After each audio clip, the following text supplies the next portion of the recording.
So here's what's happening. You can imagine that this is the backbone of the logistics of the entire country from total Philippines. You major backbone, yeah. How many of you agree with me that today the large companies such as Fast Logistics, such as Gotong Southern Shipping Lines, their competitors are not anymore the DHLs and the other bigger companies, yes? Who are their competitors? Their competitors are the startups, yes or no? Right? Can you please bring back the slides in the first slide, please?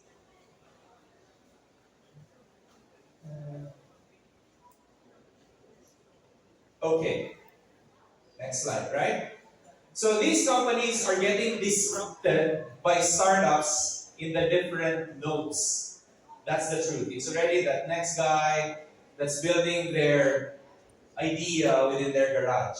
In fact, let me ask you, how many are startups? Startups in the room, raise your hand if you're a startup, right? I know most of you are here. Some of you are building an aggregator platform. There's a loyalty app, right? Startup here for energy. Okay, for backloading systems and everything in between. That is why today I am very excited because we're going to be talking about all of these technologies together. The challenge, however, is that if you are an organization today, especially for the large one, you would be at the risk of obsolescence. Because it's only a matter of time when you would have the next startups who might grow much bigger than your company. Okay, and this is not fictional anymore. I'm sure most of you are here already familiar with what happened to Kodak, right? On the same year that they went bankrupt, they filed for bankruptcy. You have Instagram that got bought for about $1 billion. And what was ironic is was that it was actually Kodak who invented the digital camera. Wow! Amazing. Okay, like that DJ. Saan galing? Okay. All right. So that's what's going on. So what we're also noticing today is that there is what's called exponential organizations. What kind of organizations? These are organizations that are able to outpace their peers by as much as 10x. How much? 10x over the next 3 years or so. Okay, now here's what I've come to realize. Success leaves clues. Success leaves what? Clues. So we've come to realize that there are 11 principles of an exponential organization that if you implement about 4 of which, you would be on your way to growing exponentially. Now, one of the proponents of the Exponential Organizations Prize, the chief strategy officer of that company is actually here. I'd just like to recognize Paulo Diaz. You just stand, just to give Paulo a round of applause. Paulo is the chief strategy officer of Gotong Southern Shipping Lines and the proponent of, because he's brainchild, right? He's a winner of the EXO prize on the implementation, so that's globally recognized. Okay. Is that good or great? Okay, now here's the challenge. Ask me what? The challenge is that we don't know which of those ideas would actually become successful. If you look at numbers from a global perspective, this is based on numbers from VCs around the world, you need about 200 ideas. How many? 200 ideas, and you hope that one would be successful. Okay, in fact, when we look at the success rates, how many of you agree with me that the failure rate of startups in the Philippines is actually even way, way higher versus the rest of the world? Yes or yes? Yes. Exactly. So that's why what we want to do is we want to de-risk innovation. What are we doing? De-risk innovation so that we minimize innovation waste. What are we minimizing?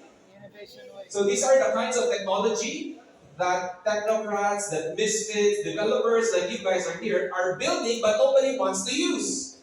Are you familiar with these kinds of stories? Yes or no? Yes. Yes. That is why what we want to do is we want to validate. So today we're doing stage 1. What stage are we?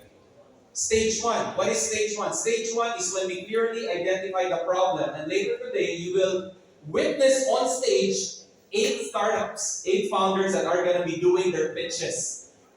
Now here's the best part. The top 3 are going to be recipients of the Fast Logistics Innovation Prize. Palakpakan na natin si Fast Logistics. Can I be honest with you? Is that okay? Yes? So we're already looking at 2025. What year? 2025. Because those 3 winners are going to be incubated within the network of Rev Evo Venture Studio. Okay, think about this. If you're incubated within that venture studio, Fast Logistics has the largest footprint in terms of pallet positions, total Philippines, over 1 million pallet positions. Think about those warehouses. They're running J&J, they're running Nestle, and so forth. They're the biggest distributor of Nestle, right? They have access to over 3,000 trucks. They have access to over 13,000 employees. Total Philippines. Think about that footprint. If you're a startup, and I'm talking about those of you who are going to be pitching today, you better make sure you give this your darn best. What level? Darn best. Right? Because how many of you agree with me it's important to get traction? Yes or yes? Yes. It's important to get, what's the word? Traction. So if we're going to deploy your idea, the 13,000 employees, and the multiplier of that with their families, would that be a good traction? Yes or no? If you want to try it about 3,000 trucks, would that be meaningful for you? Yeah, exactly. Okay, so that's what we're looking at for 2025. So we're not kidding here. So, ladies and gentlemen, next slide, please.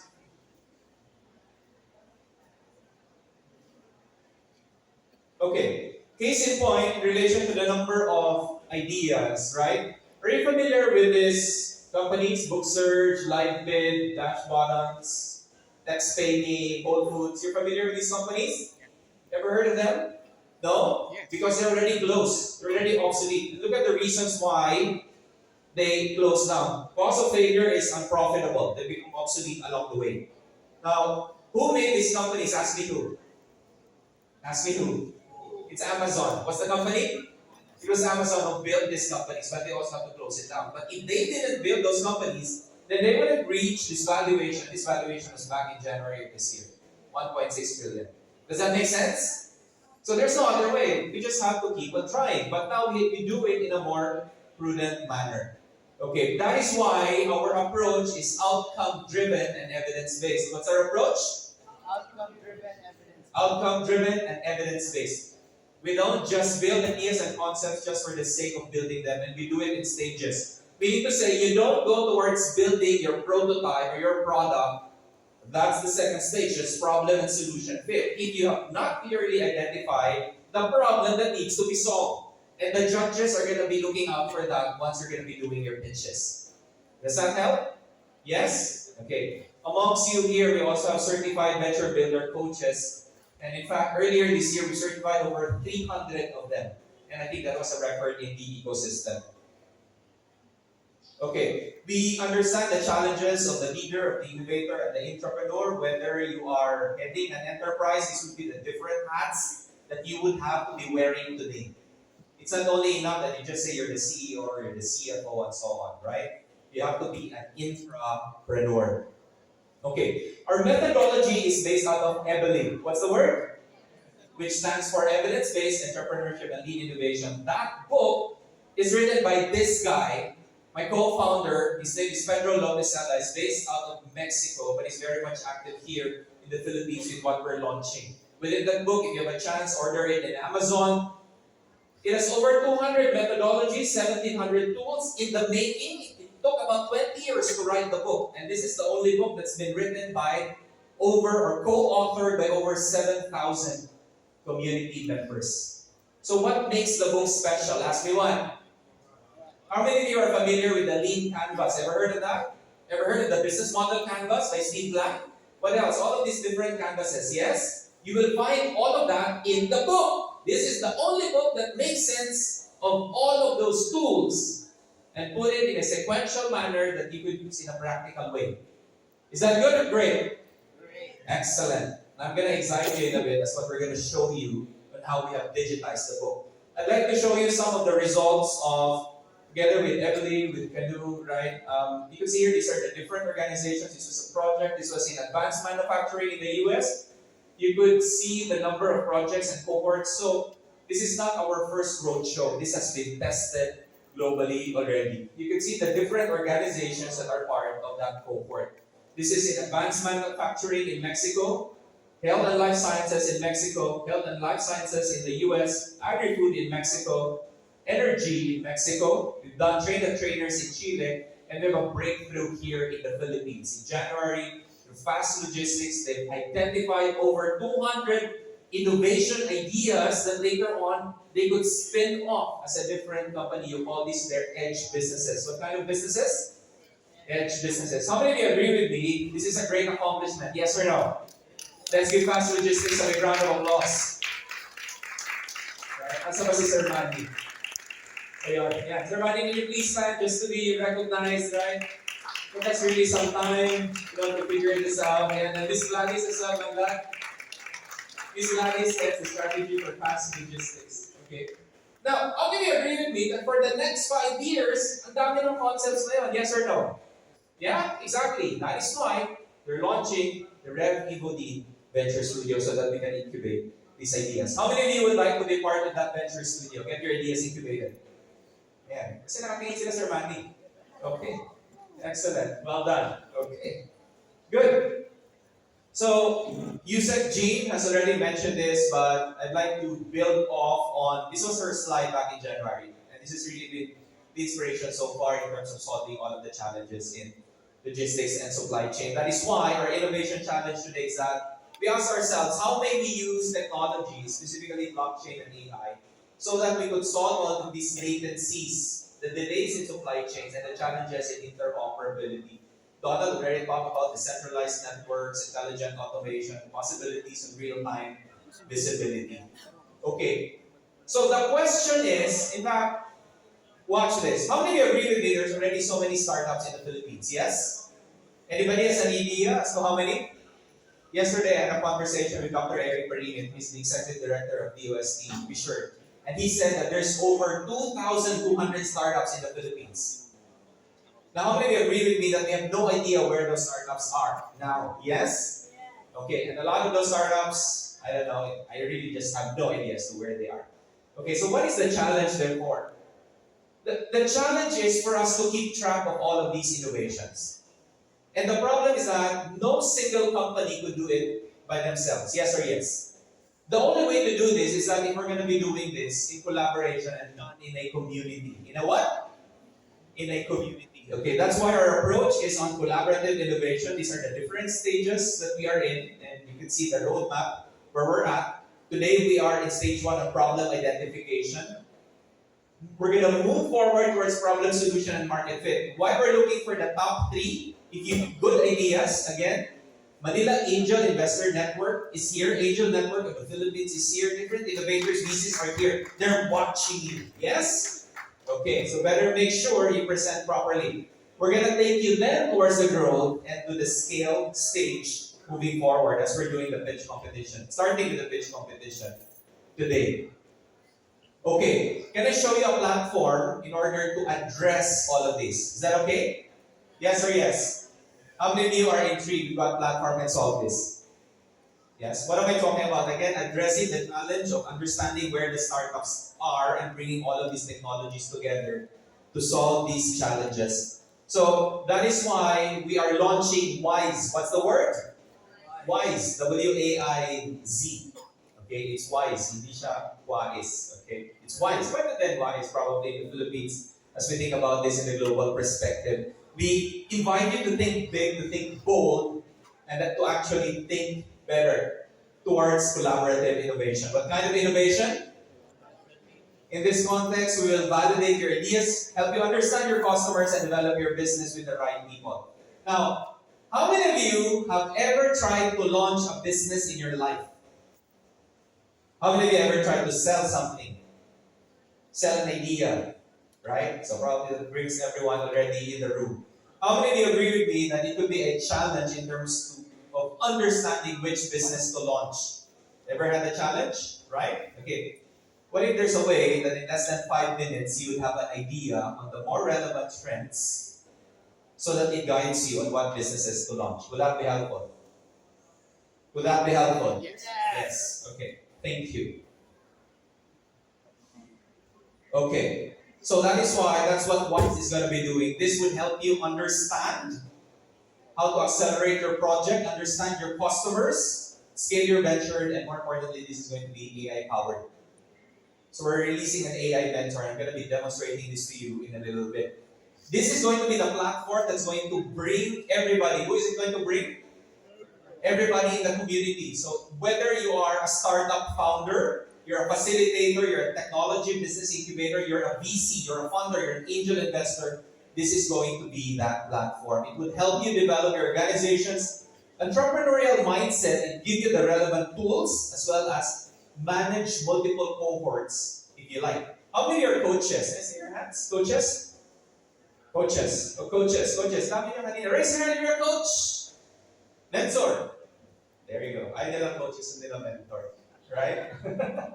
Okay. This tool would help you manage multiple projects all at the same time. Okay. I'd like to show you the platform. Can we bring it up, Joshua? Alright. This is what you're going to see in WISE. This is live right now. This is connected to the internet. In this platform, we start by systems thinking. What kind of thinking? So to help you understand the system that you operate in, because most people already have an idea on what they want to launch, yes or no? Yes? So that's why, that's where you put in there your project that's in the middle of the platform. It's here. You have your project. The problem is a lot of people don't know what their projects are, or how to even define the project. Yes or yes? How many of you have a project, a sample of a project? What's your project, sir? We do drone development works. Drone development. Yeah, we do drones. You do drones, right? Okay, let's try that out, Josh. Can you bring up Kahoo? Kahoo is our AI, right? And this fine gentleman said that they are building drones. Can you type it there? They want to build drones. Watch this. So that's the only context, right? There you go. It brings you the project description immediately, right? And what it does is that it would help you fine-tune your ideas. Now, I have been monitoring all of the group chats of the mentors and the teams. The mentors, late night, they're asking their teams these process questions. Okay? So, what's the question there? What is the main product you're building? Essentially for educational and research. For education, it's a drone for research. Type that out. It's a drone for research. Who's the target customer? Typically, Students. students. Is that Easter? Students. Students. Joel, right? Yeah, Joel. Yeah. Yeah. Stand up. Okay. Why don't we stop now? No. Okay. There you go. Taking a video. Calm down. It's okay. Yeah, it's okay. Okay, good. It's for students. Target students. Yeah. What's the benefit then for the students? Well, our work is Arduino based, so it's extensible via shields. So if they want a quick way to modify a drone, Okay, it's easier than doing it with the Pixhawk. okay. So the benefit for the students. Modularity of the drone works. Okay. Modular and It's a- modifiable. Yes, It's exactly. That's it. modular and modifiable. Yes. So Joshua over there, you guys are typing. It's modular and Modifiable. modifiable. And click And send. some students act with It's okay. Click send, please. Okay, please sit down. No. Click send. It's okay. There you go. Scroll up. They already further fine-tuned the idea. Excellent. Sounds like you're creating a drone designed specifically for research, targeting for students with, what is that? I can't read it. Arduino compatibility. There you go. Modularized, modifiable system is kind of a fantastic tool for students. Here's a summary of the answers. It gives you the product, the benefit, and the quantification already. How many agree with me? This is great. Is this good? You like this? Yes? Think about this. Let's give Joel a round of applause first. Any and every entrepreneur